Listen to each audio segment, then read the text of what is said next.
Hey everybody, welcome to another Theology Thursday. So today I wanted to just share with you a little bit of my thoughts and reflections on things going on in the world. A number of years ago, we were on our way to Disney World. It was when Elena was probably 3 years old, her first trip there. We were waiting at the airport for the bus that would take us to the resort where we would spend the week. And she met this little Hispanic girl who was probably around her age, maybe a little younger, and they began to play. And they tried to speak to one another, but neither one of them spoke the other's language at all, not even a little bit. And yet they played for well over an hour, hour and a half, as we sat there and waited for our scheduled bus. They were as happy as could be, and they got along so well, even though they didn't speak the same language, even though their cultures weren't the same. My point is that children aren't born to hate. God didn't create us to hate and pass judgment on people based on skin color, race, sexual orientation, class, or gender. And I don't have any solutions, at least not good ones, to the problems that we're facing in our country when it comes to racism, but we just can't simply ignore it anymore. We need to continue to name the problem each time it comes up. All too often what happens is we talk about it, it makes the news, and there are things that happen, and even in the church we talk about it for a couple of weeks, and then we let it go, assuming that it just will get better on its own if we just ignore it long enough. But we need to continue to name the problem and shine God's light into the dark places of racism and injustice in our culture. Even those places that are less visible, but are still those elements of racism that exist even inside each one of us. We've not spent enough time talking and doing something about racism in our community and our church. It isn't always visible as police brutality or the killing of black people. We don't call one another out on the offhand comments or the jokes about race that reveal our own hints of racism. I know I've been too complacent about racism when I hear people make those comments or tell those kinds of jokes, and I don't call them out on it.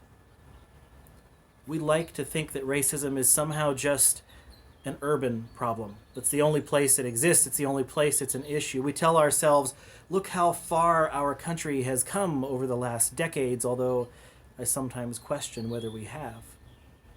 Or we even blow the issue off entirely by just simply saying, well, I'm not racist. The cycle that we have found ourselves in for decades now, is wrong. And it's senseless, and it's taken so many lives of God's children. As I start to think about it with my kids, I wonder, how do we rationalize this kind of thing? How do we rationalize these kind of events and lives taken simply because of color? George Floyd, Breonna Taylor, Tony McDade, James Scurlock, they're just a few of the recent victims, and probably not all ones that we've even heard of. But they're victims of racism. People want to debate why they died or whose fault it was, or maybe there was shared fault, and chances are there was enough fault to go around for any particular incident, but any of those debates miss the point. The point is that these were senseless deaths that occurred because racism exists. The church needs to be at the forefront of saying that racism and violence are sins, that they're wrong. And so is using Scripture as a battering ram for other people or as a simple photo op, or using faith for your own personal gain. Any of these events, using them for your personal gain is simply just wrong. I'm not saying that rioting and violence is the right path. But let's face it, over generations, nothing else has seemed to work.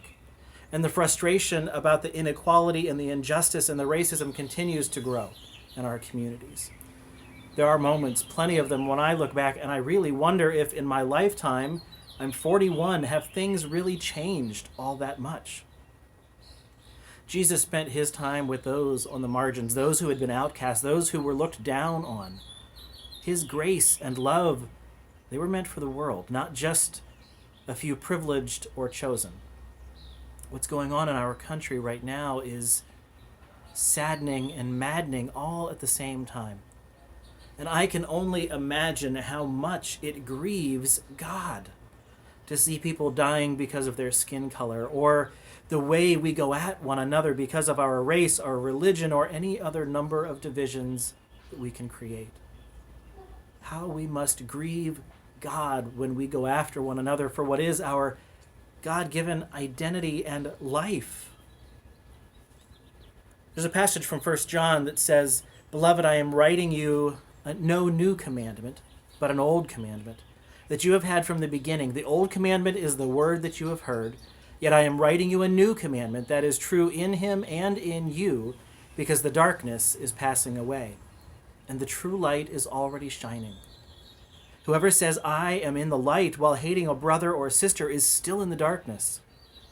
Whoever loves a brother or sister lives in the light, and in such a person there is no cause for stumbling. Whoever hates another believer is in the darkness, walks in darkness, and does not know the way to go, because the darkness has brought on blindness." We should never think of love, patience, light, tolerance of other people as a new thing. It's an old thing, because God calls us not to judge throughout Scriptures, to love and not to judge, to look on our brothers and our sisters and to walk together in the light. That's what being Christ's light looks like.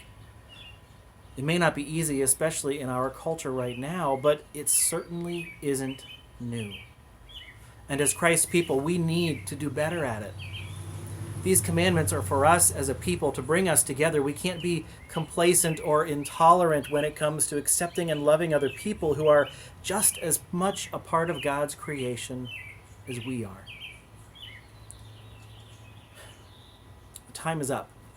The time is well past for us to make some real progress, to have real conversations about racism in our country. It's time for us to make progress for our communities and for our own identity as disciples. The time is now. And as we get closer to being back together in person, I've been talking with other pastors around the area, and one of the commitments that we have is to begin those conversations as congregations, as faith communities who follow Jesus Christ, to begin saying, how can we do better? How can we do more? How can we create change that lasts? To build more of a community that God would want for us. Blessings to you this day. I hope you're enjoying the beautiful day amidst a couple of showers, most likely. Blessings to all of you, and know that you're in my prayers.